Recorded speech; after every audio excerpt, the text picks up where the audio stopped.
বন্ধুরা আপনারা একটু বলবেন তো এই সবজিটা আপনাদের কাছে কী নামে পরিচিত? আমরা এটাকে কুদ্রুকি বলে জানি।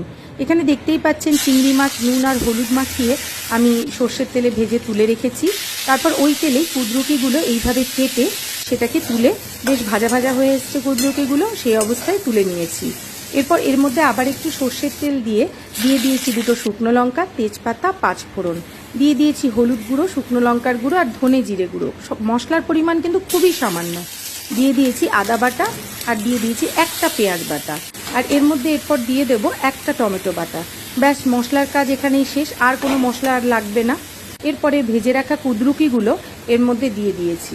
তারপরে সমস্তটা ভালো করে কষিয়ে নিয়ে এরপরে কষানোর পরে আমি এর মধ্যে দিয়ে দিয়েছি স্বাদ অনুসারে লবণ। আর তারপর আরেকটু কষিয়ে নিয়ে এর মধ্যে দিয়ে দিয়েছি ভেজে রাখা চিংড়ি মাছ, যেটা খুব একটা বেশি ভাজার দরকার নেই, একটু ভাজলেই হবে, কারণ না হলে চিংড়ি স্টিফ হয়ে যায়, সেটা তো আপনারা সবাই জানেন। তারপর দিয়ে দিয়েছি অল্প গরম জল। তারপর একটু ফুটে উঠলেই ব্যাস তৈরি চিংড়ি দিয়ে কুদ্রুকির একটা রেসিপি।